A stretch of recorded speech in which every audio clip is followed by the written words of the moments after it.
ಎಲ್ಲರಿಗೂ ನಮಸ್ಕಾರ ಸ್ನೇಹಿತರೆ. 2026 ವರ್ಷದ ಮೊದಲ ಅಮಾವಾಸ್ಯೆ ಜನವರಿ 18ರಂದು ಬಂದಿದೆ. ಈ ದಿನ ಯಾರು 100 ರೂಪಾಯಿ ಖರ್ಚು ಮಾಡಿ ಈ ಪದಾರ್ಥಗಳನ್ನು ಮನೆಗೆ ತರುತ್ತಾರೋ ಅವರ ಜೀವನದಲ್ಲಿ ಅದೃಷ್ಟದ ಬಾಗಿಲು ತೆರೆದುಕೊಳ್ಳುತ್ತದೆ. ಅವರಿಗೆ ಅಷ್ಟೈಶ್ವರ್ಯ ಪ್ರಾಪ್ತಿಯಾಗುತ್ತದೆ.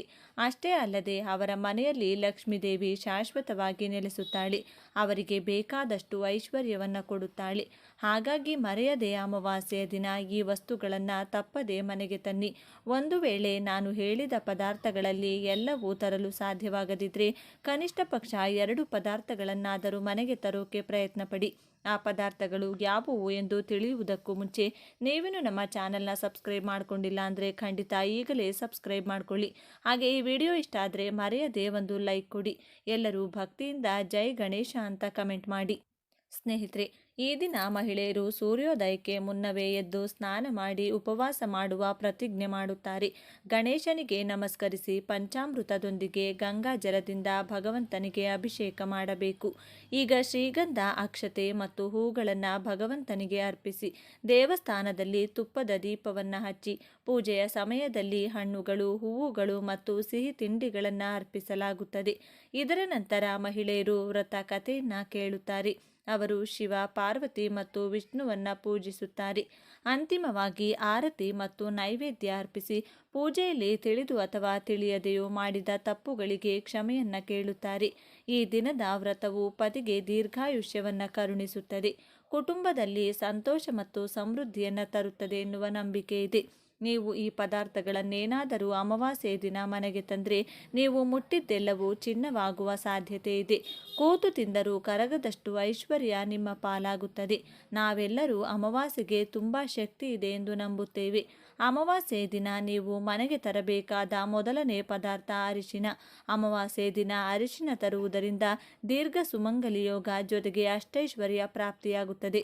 ಅರಿಶಿನವನ್ನು ಮಂಗಳಕರ ಪದಾರ್ಥ ಎಂದು ಹೇಳ್ತಾರೆ. ಒಂದು ವೇಳೆ ನಿಮ್ಮ ಮನೆಯಲ್ಲಿ ತುಂಬ ವರ್ಷಗಳಿಂದ ಯಾವುದೇ ಶುಭ ಕಾರ್ಯ ನಡೆಯುವುದಿಲ್ಲ ಅನ್ನೋದಾದರೆ ಅಮಾವಾಸ್ಯೆ ದಿನ ಅರಿಶಿನವನ್ನು ಮನೆಗೆ ತಂದು ನೋಡಿ.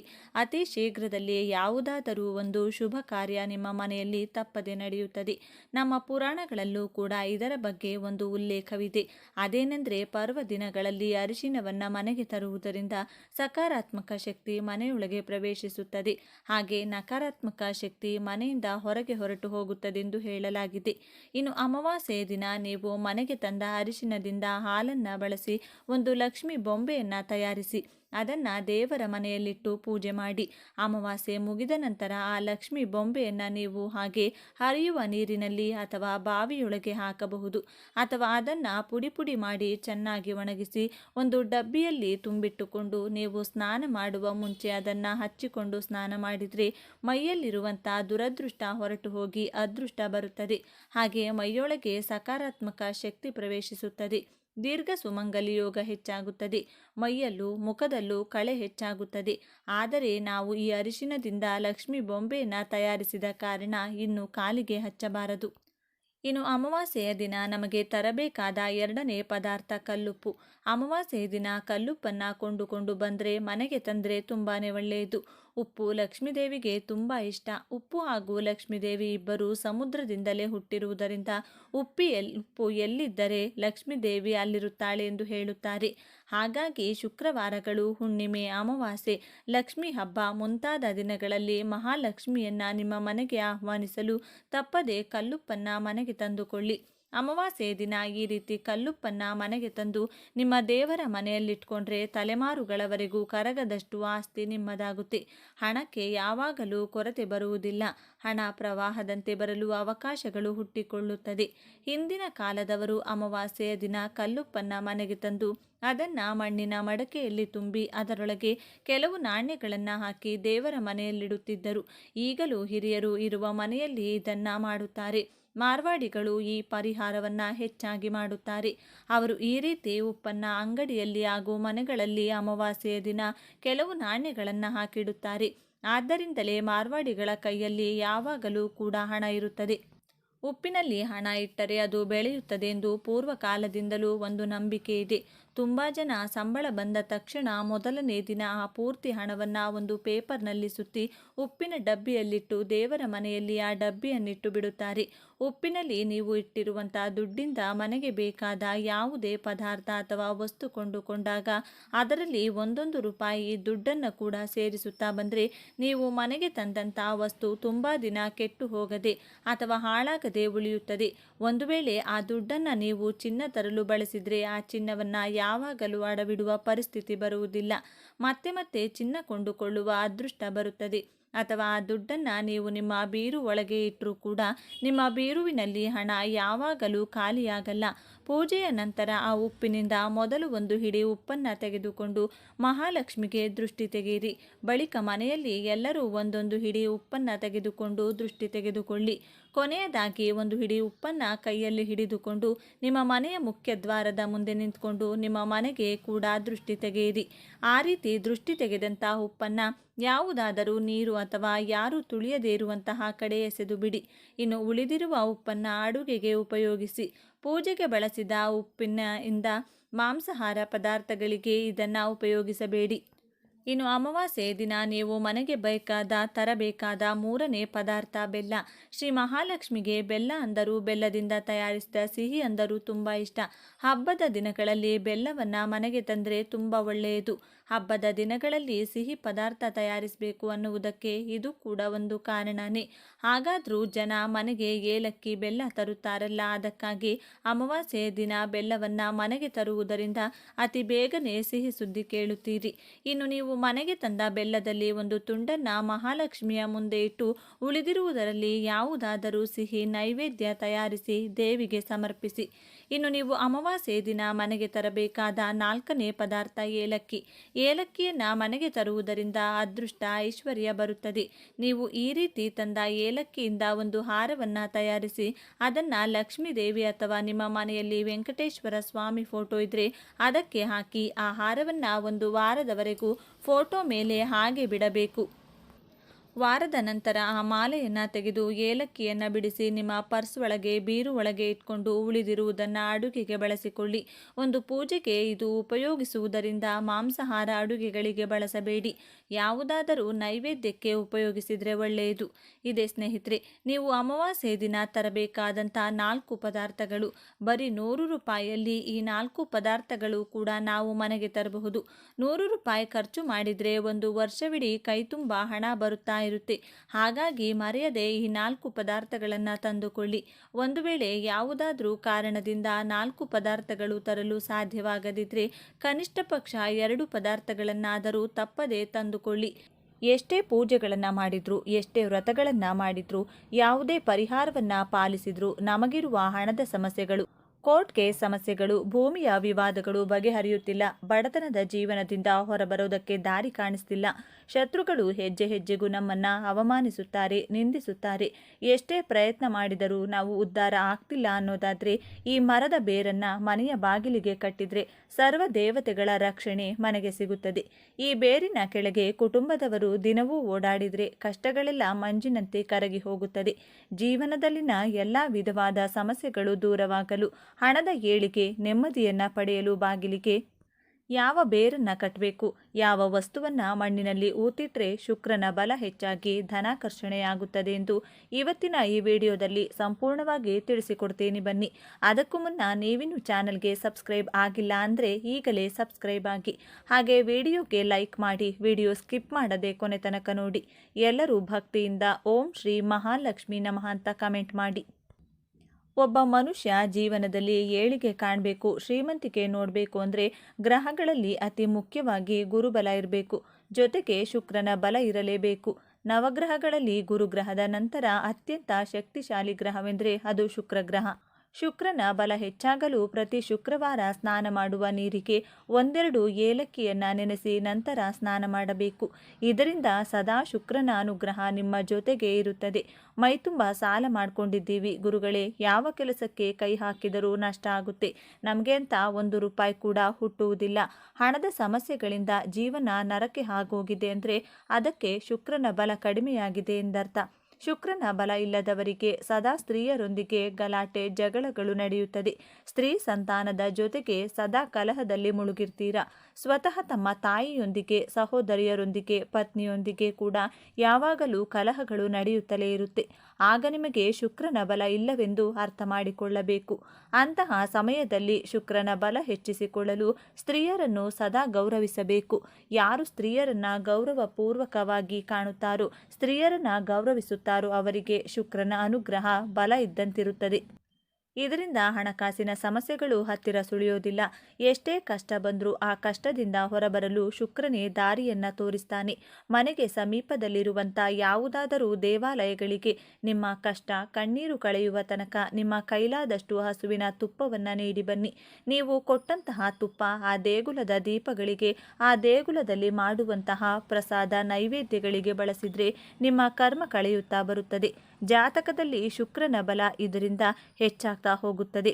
ಆರೋಗ್ಯ, ಹಣಕಾಸು, ಸಂಸಾರ, ವಿದ್ಯೆ, ಉದ್ಯೋಗ ಪ್ರತಿ ವಿಚಾರದಲ್ಲೂ ಪ್ರತಿ ರಂಗದಲ್ಲೂ ಏಳಿಗೆಯಾಗುತ್ತದೆ. ಹಣದ ನೆಮ್ಮದಿಯನ್ನು ನೀವು ಇದರಿಂದ ಕಾಣಬಹುದು.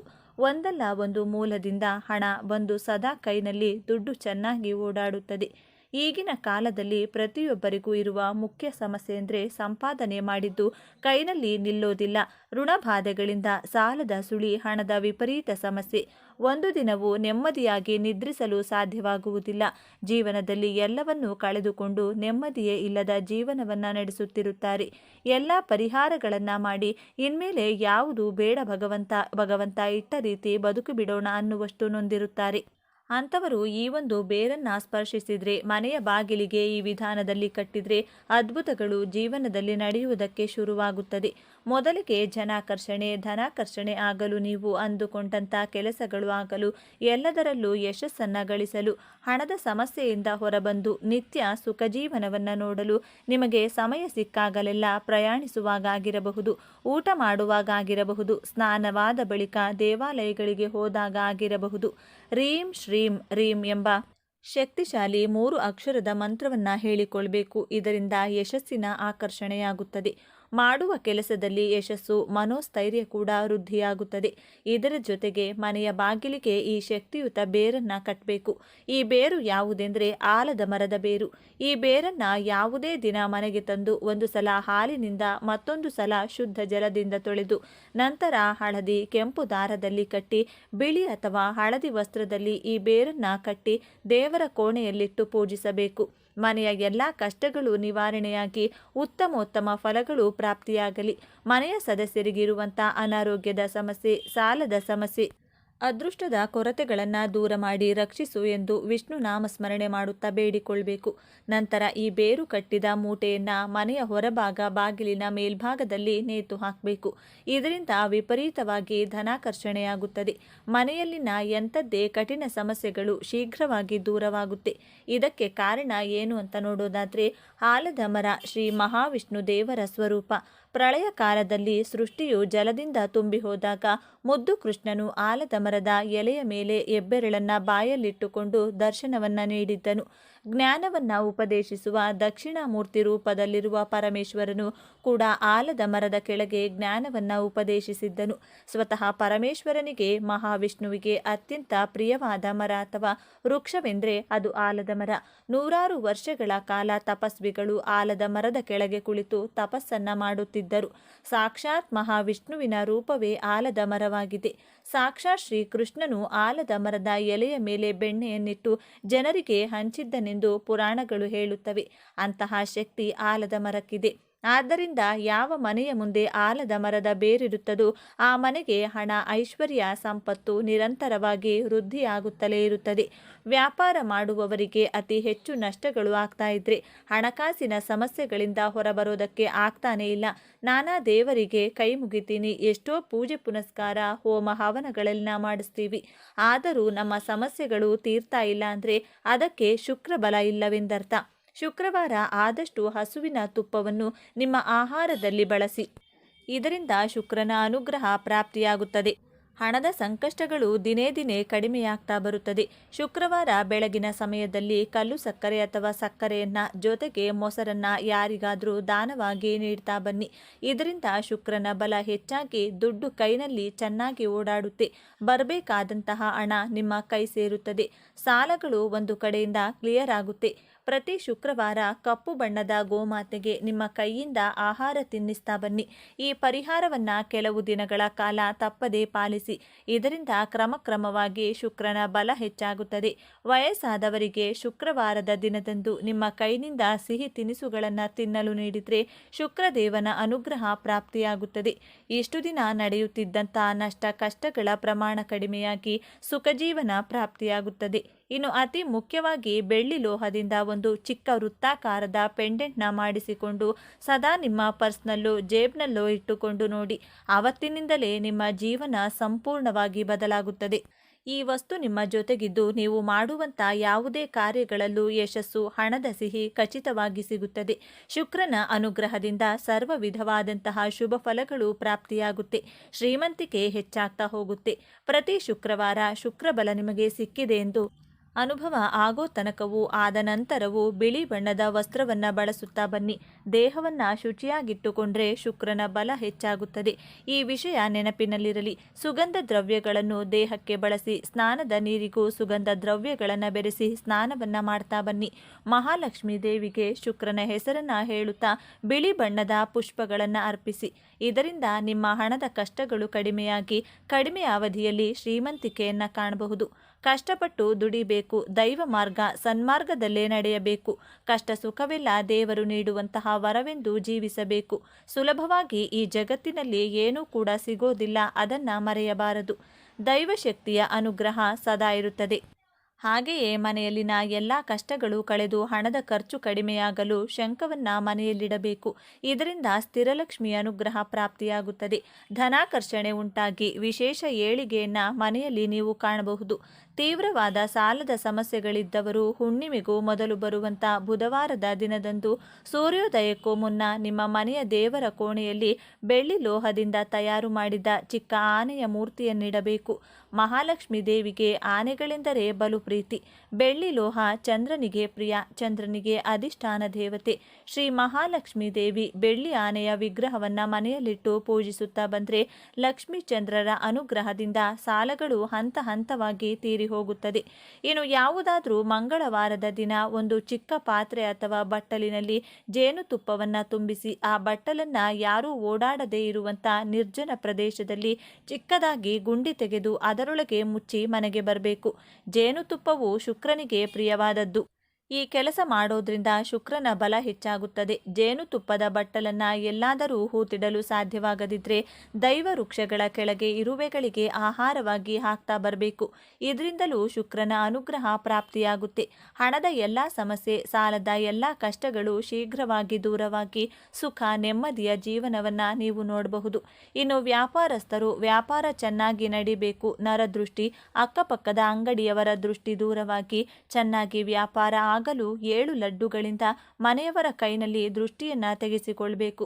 ಹೇಗೆಂದರೆ 7 ಲಡ್ಡುಗಳನ್ನು ಕೈನಲ್ಲಿ ಹಿಡಿದು ನಿಮ್ಮ ತಲೆಯ ಸುತ್ತ 3 ಬಾರಿ, ಎಡಭಾಗದಿಂದ 3 ಬಾರಿ, ಬಲಭಾಗದಿಂದ ಸುತ್ತಿ ನಂತರ ಆ 7 ಲಡ್ಡುಗಳನ್ನು ಗೋಮಾತೆಗೆ ಅಥವಾ ಮೂಕಜೀವಿಗಳಿಗೆ, ಶ್ವಾನಗಳಿಗೆ ಆಹಾರವಾಗಿ ನೀಡಬೇಕು. ಇದರಿಂದ ಹಣದ ಎಲ್ಲ ಸಮಸ್ಯೆಗಳ ಜೊತೆಗೆ ವ್ಯಾಪಾರದಲ್ಲಿನ ಅಡೆತಡೆಗಳು, ಅಕ್ಕಪಕ್ಕದವರ ದೃಷ್ಟಿ ದೋಷಗಳು ಶೀಘ್ರವಾಗಿ ದೂರವಾಗಿ ವ್ಯಾಪಾರ ಚೆನ್ನಾಗಿ ನಡೆಯುತ್ತದೆ. ನೋಡಿದ್ರಲ್ಲ, ಮನೆಯ ಮುಖ್ಯ ದ್ವಾರಕ್ಕೆ ಯಾವ ಯಾವ ಬೇರನ್ನು ಕಟ್ಟಬೇಕು, ವ್ಯಾಪಾರಸ್ಥರು ವ್ಯಾಪಾರದ ಏಳಿಗೆಗೆ ಯಾವ ತಂತ್ರವನ್ನು ಮಾಡಬೇಕು ಅಂತ ಇವತ್ತಿನ ಈ ವಿಡಿಯೋದಲ್ಲಿ ತಿಳಿಸಿಕೊಟ್ಟಿದ್ದೇವೆ. ಈ ಮಾಹಿತಿ ನಿಮಗೆ ಇಷ್ಟವಾದರೆ ತಪ್ಪದೆ ಜೈ ಶ್ರೀಕೃಷ್ಣ ಅಂತ ಬರೆದು ಈ ವಿಡಿಯೋವನ್ನು ಪ್ರತಿಯೊಬ್ಬರಿಗೂ ಶೇರ್ ಮಾಡಿ. ಮುಂದಿನ ಬಾರಿ ಮತ್ತೊಂದು ವಿಶೇಷ ದೈವ ಮಾಹಿತಿಯೊಂದಿಗೆ ಚಾನಲ್ ಮೂಲಕ ಭೇಟಿಯಾಗೋಣ. ಧನ್ಯವಾದಗಳು ಸ್ನೇಹಿತರೆ.